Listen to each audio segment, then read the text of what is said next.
Hey guys, welcome to Mountain Man Treasure. I'm Troy. That's Jaeger. And I am standing in front of a big blank hole because that's where that used to be. Yeah, that's cool. That's where that used to be. Sold that just the other day and talked about it in an earlier video and then mentioned it in our previous video that there's a little bit of a story behind that linked to the research video that I just posted about the Starbucks mug. And sort of midstream, I thought, you know what? That's a good addition to the research, I guess, series now that we've made it. A two-part series anyway. So I promised you a story. We had some stuff come up that kept me from putting that out the very next day, but I'm doing it now.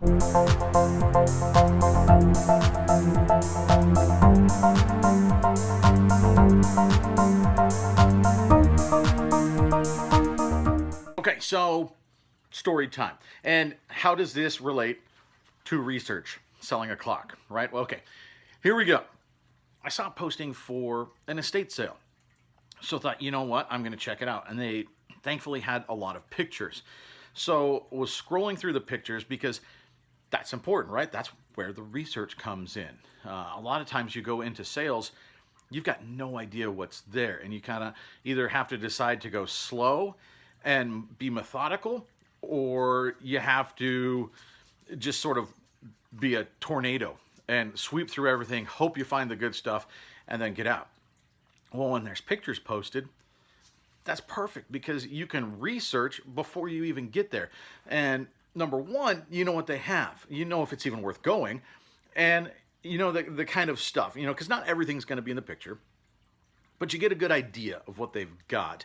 Sometimes you can see the price tags on them if they've got the whole thing ready and they just took the pictures.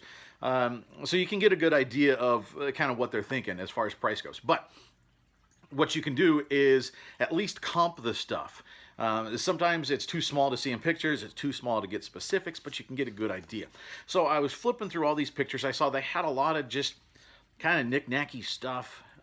But there was a lot of it. So you know there's going to be something in there. I believe this was a grandparent's estate that they were cleaning out.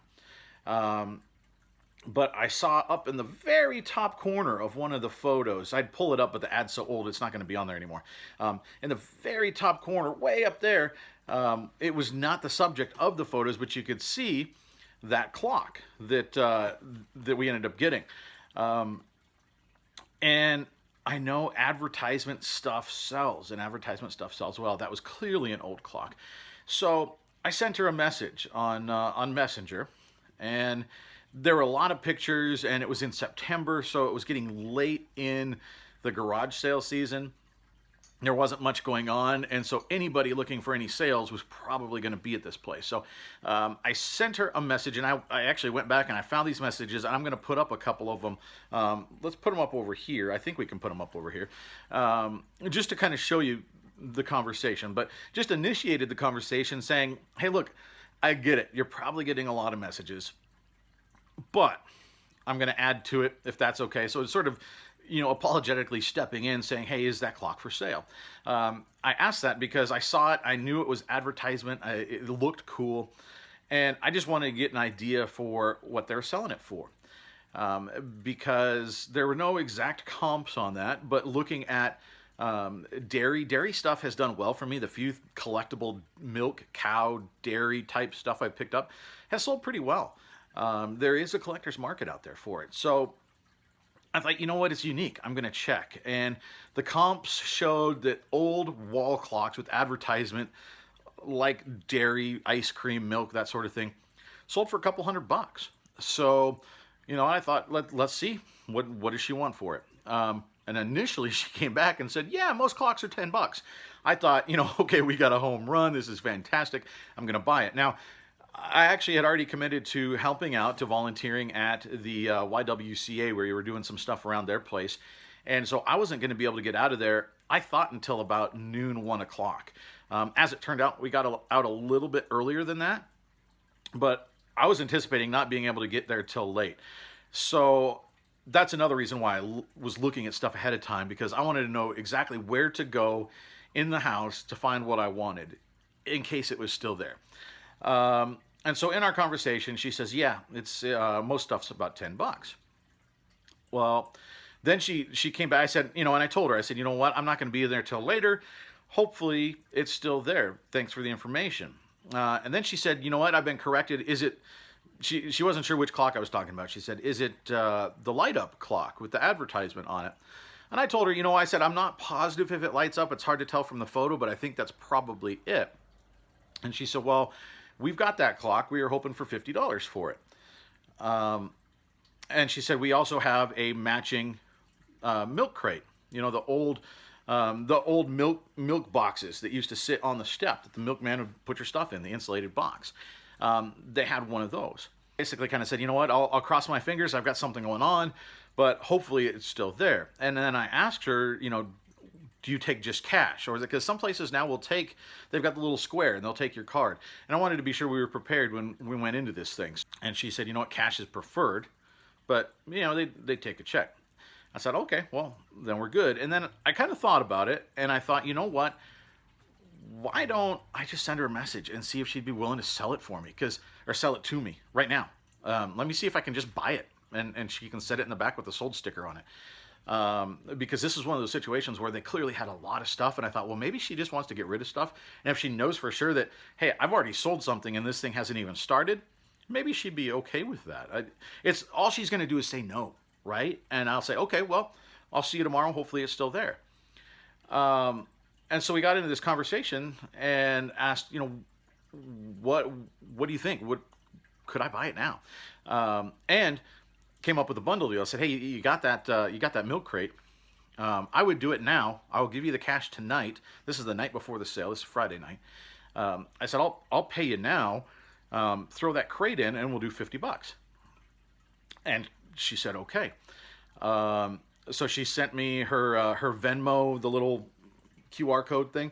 So scanned that, paid her the $50 through Venmo, and she said, great, I'll set it aside. A funny story, though. So I was not rushed getting over there because I knew the one thing that I wanted there we already had. So we kind of rolled in out there. We got done volunteering about noon, I suppose, maybe a little bit before. And so then got out there, rolled up, and went to find her. And she started talking with us. And she didn't get out to, this was in an outbuilding. They were in two separate places for some reason. The clock was in a little outbuilding. And she said, as she was walking out there at the very start of the sale, somebody had already pulled it off the wall and was walking out with it. And so she had to take it out of this guy's hands and say, I'm sorry, that's already been sold. He was not happy. So she had to take it away from this guy that thought he just found this really cool piece. Worse, as she was going to look for, then she saved that, and then she was going to save the milk box. Turns out somebody really wanted that as well, because this is all happening in the opening minutes of this sale. She went to grab that. Somebody had already checked out with it. They showed up, and this lady paid $10 for it and was walking to her car when she spotted her. And she said, I'm sorry, that's been sold. And she said, yeah, to me, I just paid $10 for it. She had to take her back and get her money back because I'd already paid for it, obviously, the night before. That lady even more not happier. She was not happier. Not her happy. She was very upset about this, apparently. So I caused quite an uproar. Well, I didn't. I mean, I did what I needed to do. She probably should have pulled that stuff that night, right? So that's not on me. But it goes to show this stuff would have sold in the first 5 or 10 minutes of this sale. I picked it up the night before just because I thought, you know what, it doesn't hurt to ask. So that's sort of two-pronged, right? Number one lesson, doesn't hurt to ask, but number two, do your research. When there's going to be these estate sales, garage sales, look at the pictures that they're posting and look up the comps. That way you're not standing there doing it in front of them. You know exactly what you're going in for. I've done it before with a board game too. They posted a picture of a stack of board games. A couple of them looked interesting.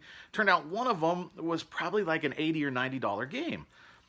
I only knew that because I looked up the comps the night before, and then I knew I needed to get to that sale. I needed to get that board game because the sell-through rate is fantastic, and it's going to sell for really good money. And I was sure that they weren't selling it for 90 bucks. They were selling, they were charging more for it because they knew it was valuable, but I only paid, I think I paid $18 for that once because I bundled it with some other stuff. I paid $18, and we sold it through global shipping for, I think it was like 85 bucks, something like that, to a guy in, was it Sweden? I think Norway. It went to Norway, that board game. But again, only knew it was there because I did my research the night before. So you've got to be prepared. You got to do your research when they give you that opportunity. And it's okay to ask ahead of time. It's okay to say, you know what? Is it okay if I cut in line? Because here's money. I'll give it to you right now. It works. It worked fantastically for us in that case.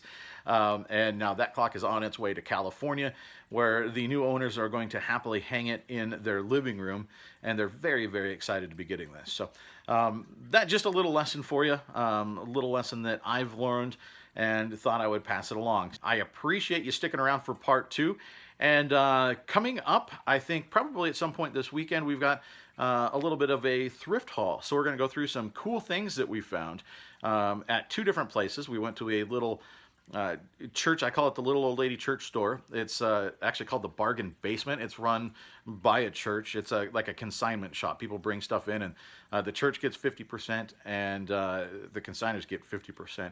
And typically the prices there are super, super good. Now they have a lot of stuff that's just, it's just common. It's garage sale stuff, right? But there's gems there, and I find them almost every time. I space out when I go there by a month or 2, and there's always something in there when I go back. And I found a couple of really cool things the other day. Man, I was all set for a one-take video. I was just going to roll with it, and then the phone rang and it cut off my video. So, yeah, the Bargain Basement, we got some cool stuff. Only a couple things, but we got some gems there. And at Goodwill, we got some cool stuff too. Mostly shoes, actually, at the Goodwill. But one other thing that's maybe a bolo for you that folks don't know about. So I'm going to have that on our next video. For now, that's what we got. Thanks, guys. We'll see you next time.